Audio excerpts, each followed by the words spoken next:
بسم الله الرحمن الرحيم الحمد لله رب العالمين والصلاة والسلام على أشرف الأنبياء والمرسلين وعلى آله وصحبه أجمعين.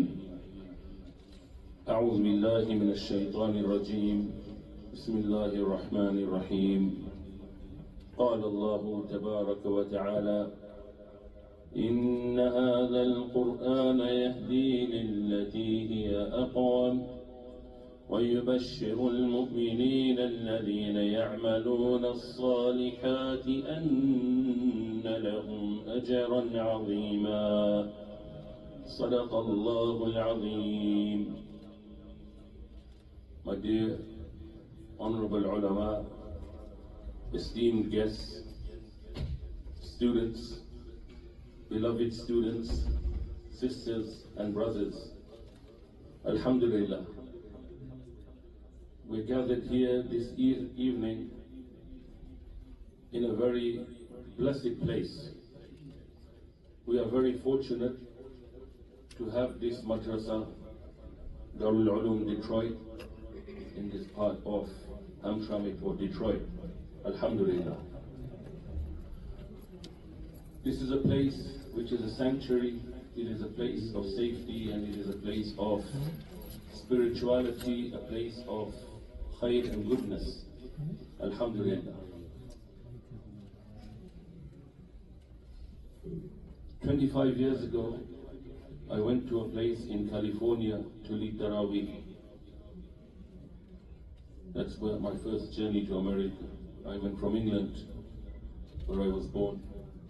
And I led the Taraweeh in California.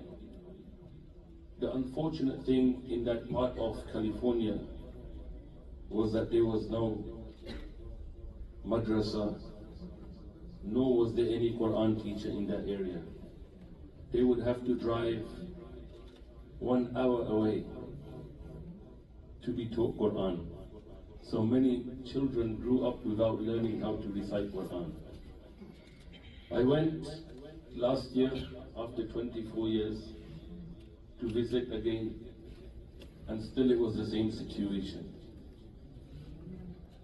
So, Alhamdulillah, we're very blessed that in the Detroit area, we have many madaris now. Many places where Quran is being taught in nearly every masjid, mashallah.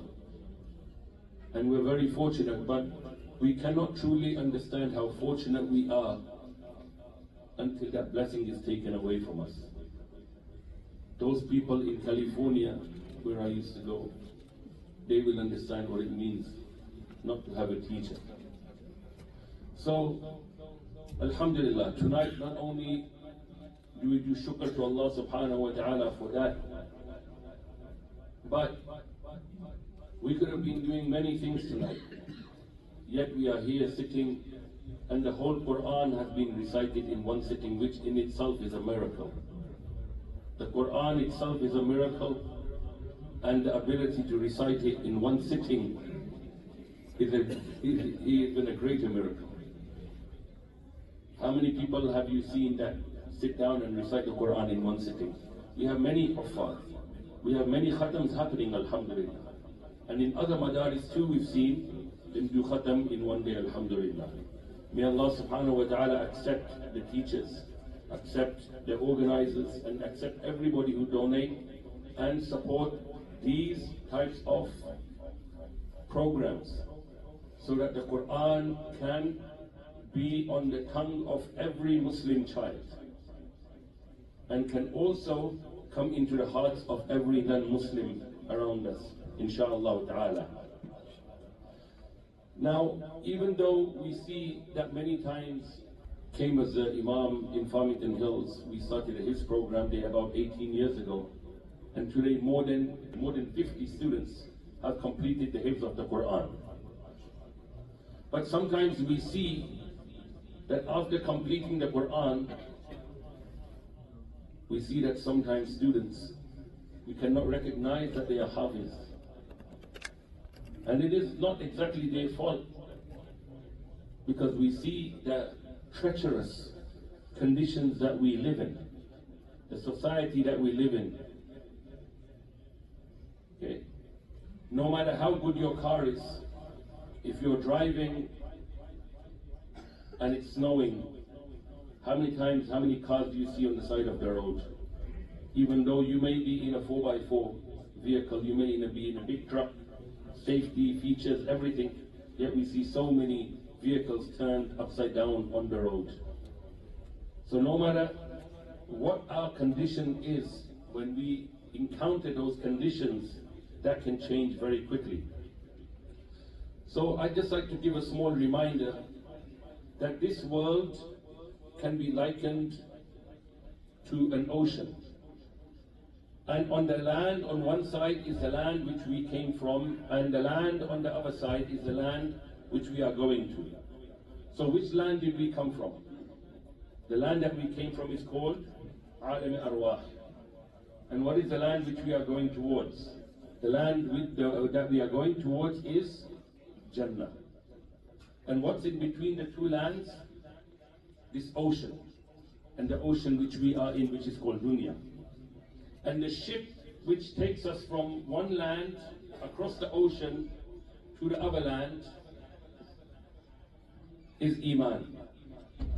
Without Iman, we will not be able to reach our destination, which is the other land. And if we're not careful, then we can end up somewhere completely different, which is barren, which is dangerous, and this is called Jahannam. Many people, due to the Quran, Allah subhanahu wa ta'ala will not only enter them into Jannah, but Allah subhanahu wa ta'ala also promises to enter their family members into Jannah. You know from the hadith of Rasulullah sallallahu alayhi wa sallam, where he says that along with the Hafiz, how many other people will be allowed to enter into Jannah? And the parents will be given crowns of light on the Day of Judgment. So it is this vehicle of Iman which will allow us to cross the ocean safely. But one thing that we have to understand is, in order for this vehicle to move with stealth and with enough power and with enough energy to get us across the treacherous journey that you encounter when you're in the ocean. You find waves, you will find so many difficulties when you're in the ocean. You will find the currents going in a different direction and so on. So in order for your engine to be strong, you need a'mal salihah. And I again say this because as a Hafiz student, after we complete our journey of hifz, that is not the end of our journey, but that is the beginning of our journey. Because maintaining the Quran and remembering the Quran is very, very important. And being in the environment that we're in, if we're not careful, then it is very easy to lose this great gift that Allah subhanahu wa ta'ala has given us. That's why if we have this vessel of Iman and the engine is strong, inshallah we will cross this ocean. What does Allah subhanahu wa ta'ala say in the Quran? وَمَنْ يَعْمَلْ مِنَ الصَّالِحَاتِ مِنْ ذَكَرٍ أَوْ أُنْثَى وَهُوَ مُؤْمِنٌ فَأُولَٰئِكَ يَدْخُلُونَ الْجَنَّةَ وَلَا يُظْلَمُونَ نَقِيرًا. That whoever, male or female, does good deeds and is a believer, then such people shall enter into paradise, and they shall not be wronged in the least. Meaning that Allah subhanahu wa ta'ala will not wrong them in any way, shape or form, but Allah subhanahu wa ta'ala will put them into paradise. And when you're put into paradise, what does that mean? It means that Allah subhanahu wa ta'ala will not harm you in any way, not allow any harm to come to you. If you enter into Jannah, there is no negativity in Jannah.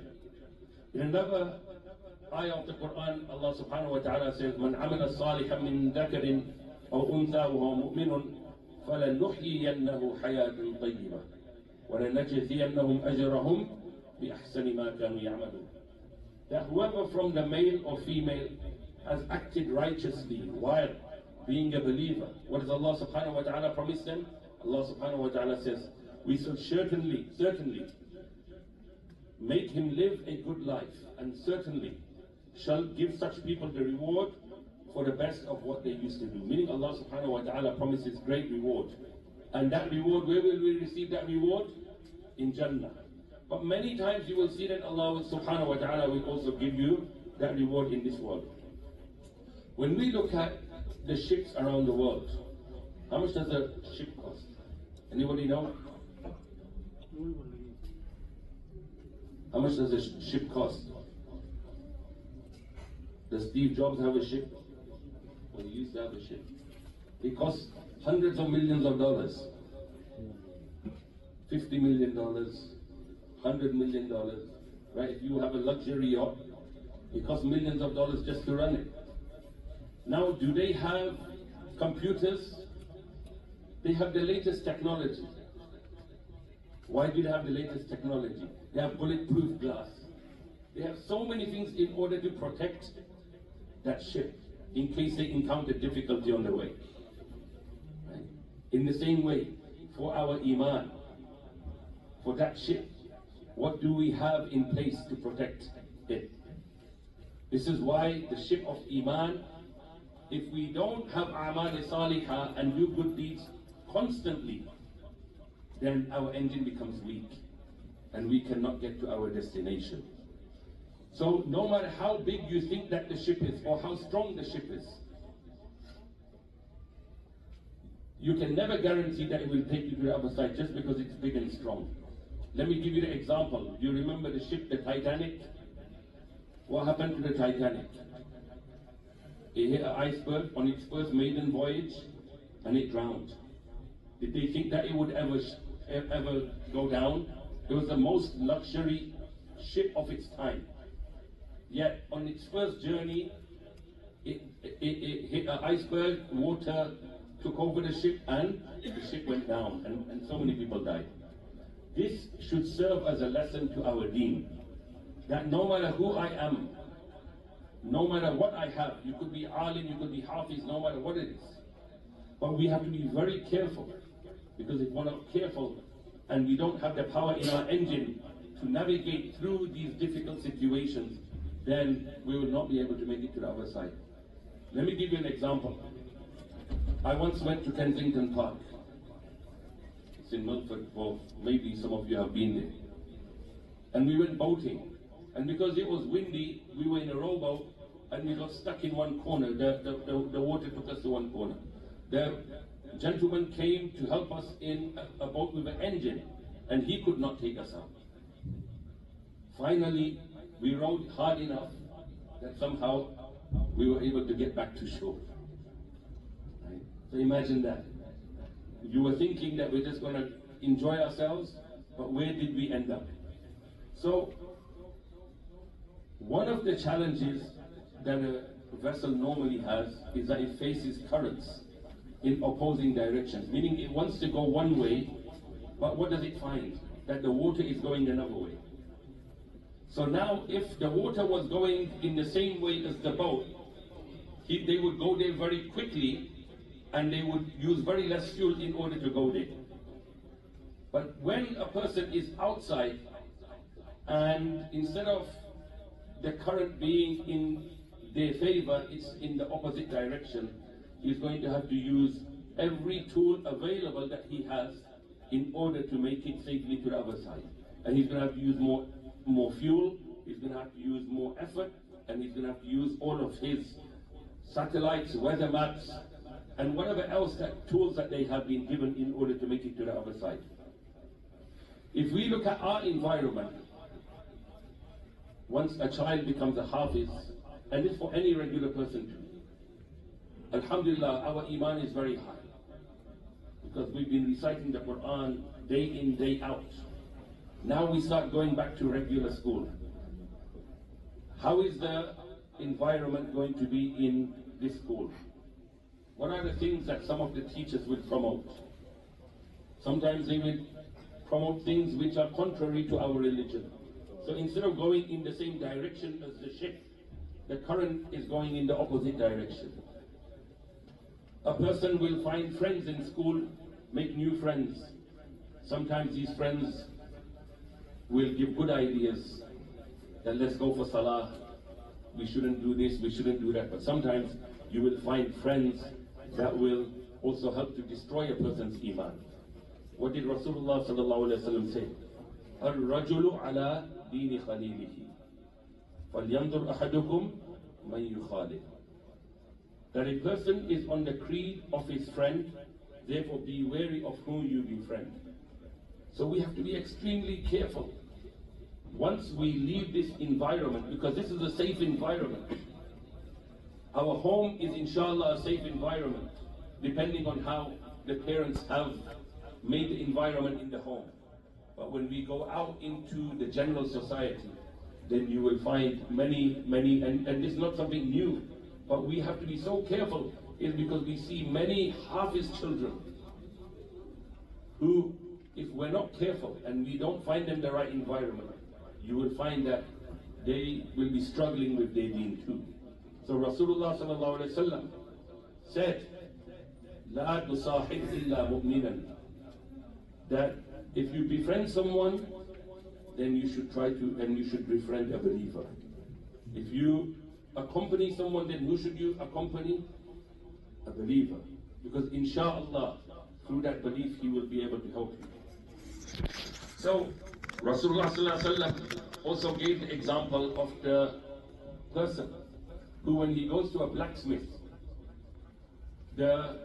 or he goes to the person who smells perfume, if the person selling perfume does not give him a bottle or give him some to use to smell, at least he'll be able to smell the perfume which is around him in the store, and he will enjoy that, and he will, at least for that moment, enjoy it.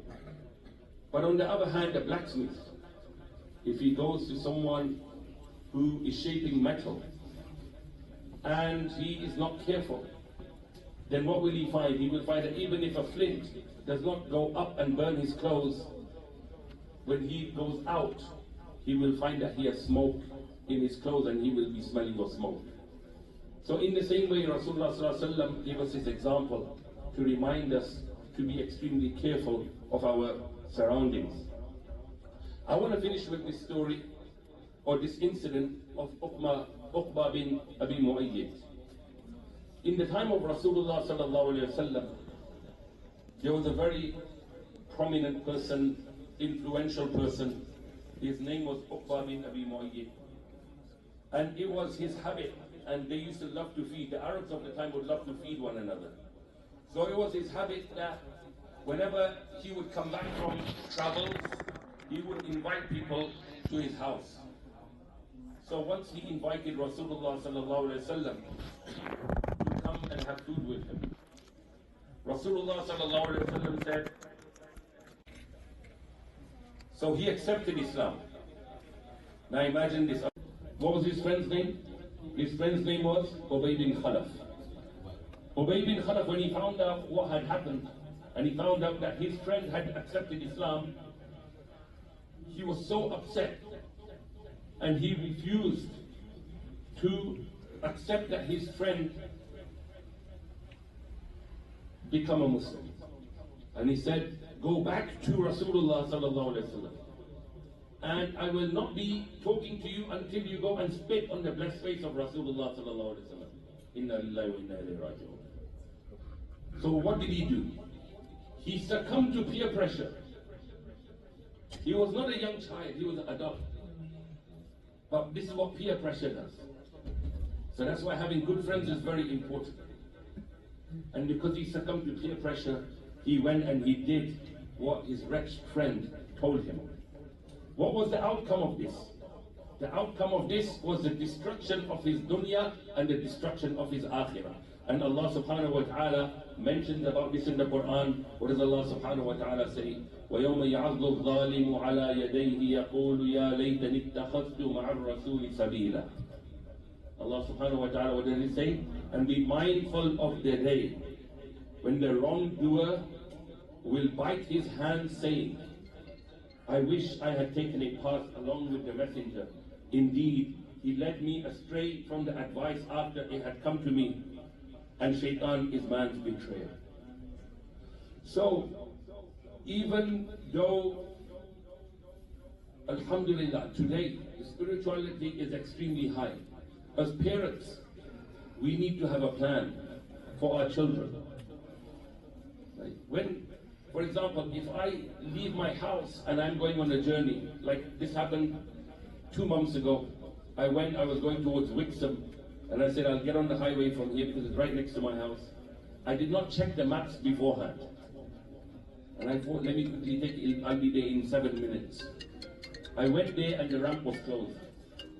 I had to go 5 miles that way and come back 5 miles back. I wasted 15 minutes. Had I checked the map before I left, it would have saved me so much trouble. Just one small mistake. Something you think is so obvious.